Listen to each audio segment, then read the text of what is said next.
What's up, YouTube? Hoonzilla here, and today we're going to talk about Texas Frightmare 2019.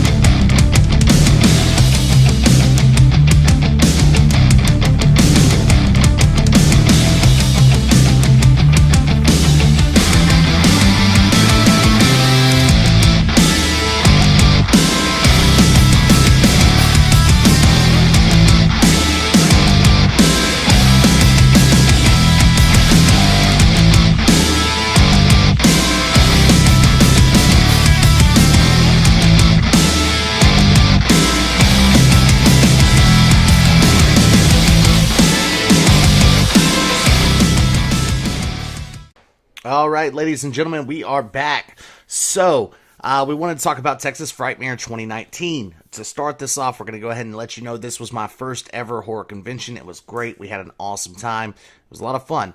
If you haven't been to Texas Frightmare or maybe even any horror conventions, we're going to kind of talk to you a little bit about things you should expect, maybe things that we've learned lessons on, and how to kind of go about from here. So there's a few things that we didn't know, and we're going to get into that. First off, I would like to say thank you for the people who came up to me, recognized me from the channel here, and said hello, took pictures. That was awesome. We really appreciate seeing you guys there, and hope you all enjoyed your time there as well. If you went to Texas Frightmare, make sure you drop it in the comments. Let me know what you thought about the show and the people who showed up. And now we're going to get into what we got signed first. So we'll just kind of jump into that and talk about each experience and let you know how that went. So meeting some of these people, you know, it can kind of be hit or miss. I know in a lot of cases, some people have said, oh, this person was a jerk, or they had bad experiences. That wasn't the case for us. Everybody that we met was super cool. We had zero issues and zero problems. So we had a couple meet and greets. We got meet and greets from Robert Englund and Bruce Campbell, of course, which were very, very long lines. If you do the meet and greet photo ops with them, expect to wait a while for those. Getting in line for the autographs afterwards, because they do not do autographs during the meet and greets, is another huge line. So we did learn a lesson. Next year we will be buying the VIP passes so that we can skip those lines, because they allow you to do so. Because if you do not skip those lines, you are in line behind 200-300 people. We heard a lot of people, and being that this was our first event, we heard a lot of people saying that this was the biggest one they've ever seen. There were tons of people in this hotel, guys. It was shoulder-to-shoulder traffic. Wherever you try to walk up and down, it was actually quite hard to view some of the things. So if you do the VIP early access, you get to go in a little early to some of the events. You get some exclusive party rights and things like that that you normally wouldn't get. So with Bruce Campbell, we showed the pictures in the intro. We did get some of these pictures. Well, this is the Robert Englund photo. Let's see. And we did the whole family. So we took the twins with us. They had a great time. You see we got to choke Robert Englund there. And then we have the Evil Dead group. So we have Bruce Campbell, Sam, and Ted Raimi. And, of course, we're with the family. And I love the way he's looking down. My wife's holding the Necronomicon here, and you can see how he's looking down into the book. So we did get that book signed. This is our Necronomicon that we had, that we took with us. This is actually a Blu-ray set. So it's got all the films in it, but it also, before that, has some of the pictures from the Necronomicon and stuff like that in it. So this is really neat. We got Bruce Campbell, also, you know, of course, Ash, and he wrote "Burn This" on the book. Sam Raimi here, and he drew his little bat ghost thingy. And Ted Raimi signed it here. So that was really cool to be able to get all three of them to sign this Necronomicon with the films that they created. So all the whole anthology is here, which was really neat getting that signed. It was really special to us. Also, Bruce Campbell signed our chainsaw. So we have a actual chainsaw. It's metal. And he said, let's see if we can get this in here. Saw you later. And, of course, his signature there. So we're going to clear coat that, put that in the collection. That's going to be awesome.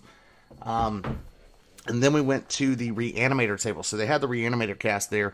Most of those guys were pretty easy to walk up to. Bruce Abbott and Jeffrey Combs, I mean, we had maybe a 5-minute wait on either one of those.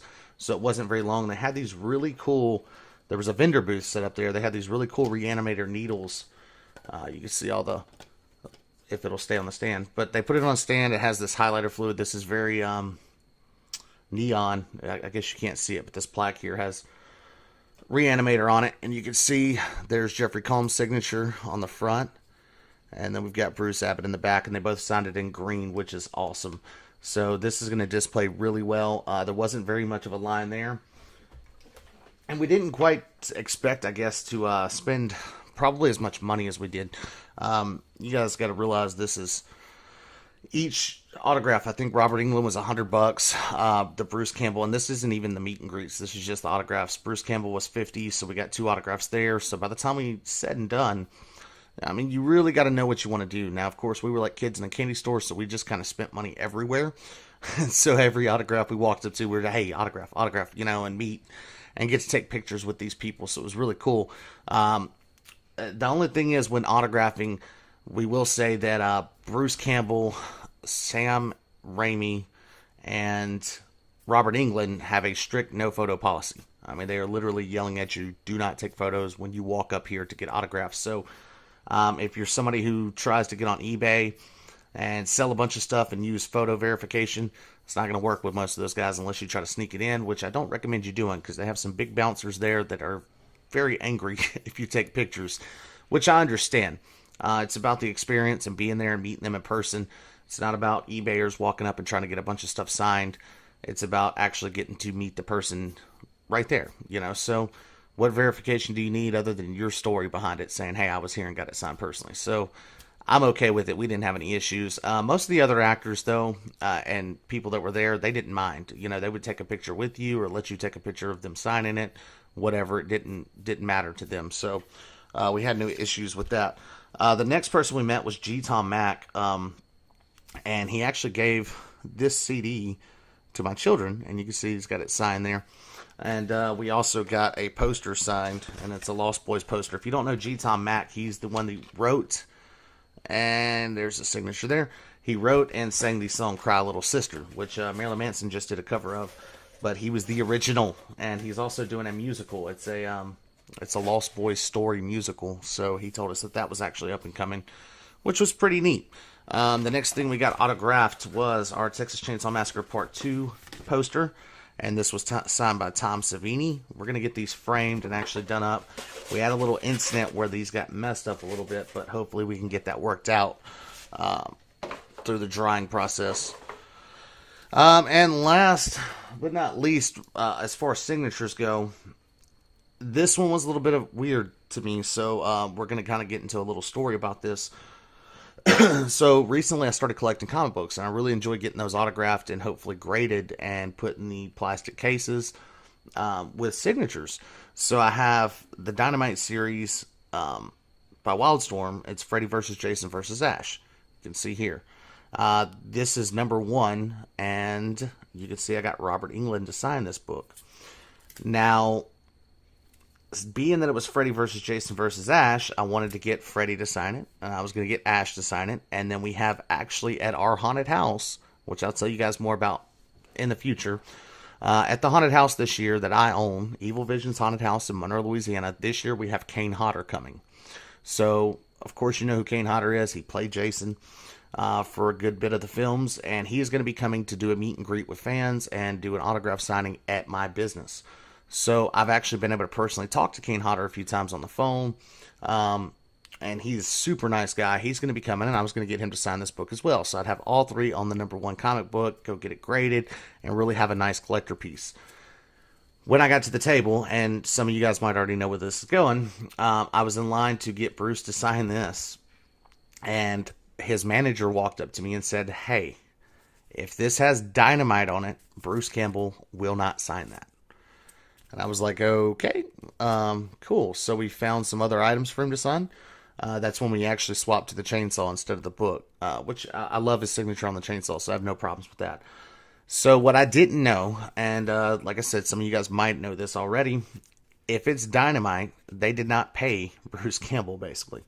They have likeness rights. So I guess Dynamite got control or licensing of the character, but never paid Bruce Campbell for any likeness rights or the character rights or anything like that. So he does not support the Dynamite comic book series. I wish I would have known that beforehand, because I had actually other books that would have been much better getting Robert to sign. And now I'm kind of just stuck with this book with Robert's signature on it.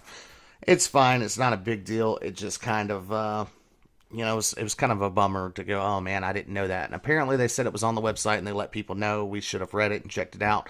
But in the future, if you guys have any comic books or looking to get any comic books signed by Bruce Campbell and it has Dynamite on it, don't even try it, because they're not going to do it.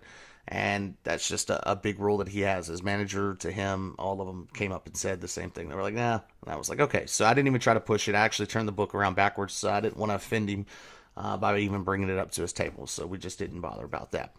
So let's get into some details here about the show. Okay, guys, so if you're going to go to one of these events and you're looking for maybe a little advice, or you've never been before, number one, I would definitely say make sure you know who you're going to see.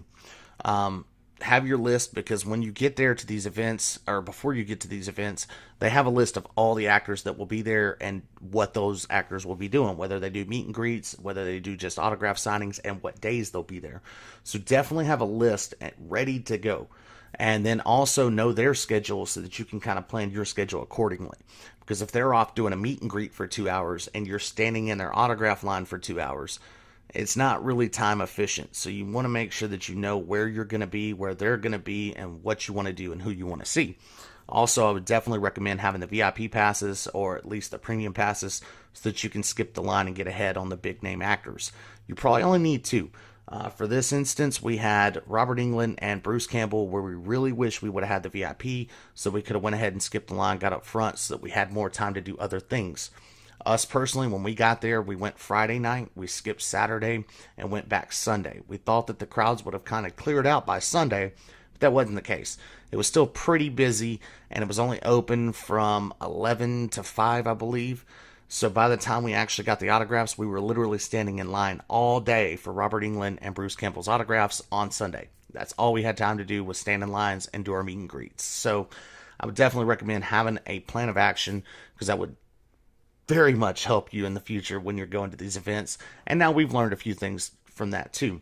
Friday night when we got there, they had the party costume contest, and it was a lot of fun. We went to the costume contest, we went to the party, got to see a lot of cool people, and just kind of getting a feel for everything. And we kind of walked around and checked out some of the vendor booths, got some of the other autographs, and people that didn't have huge long lines. Now Saturday we skipped because we knew it was going to be absolutely packed, because Friday was already had a bunch of people there walking around, setting up, still getting things together, but they were pretty organized and there was just tons of people, so we didn't want to be kind of in that mix of people. And we kind of did some family stuff. We took the kids with us, so we walked around and did some other things in the meantime, went to the zoo, checked it out, and then came back Sunday. So if we had utilized all 3 days, we probably could have got a little more for our time, but I feel like we honestly did and got everything that we wanted to do. So we got to see everybody. We bought a few things of merch. We got some t-shirts and some pretty cool stuff, and we had a very, very good time.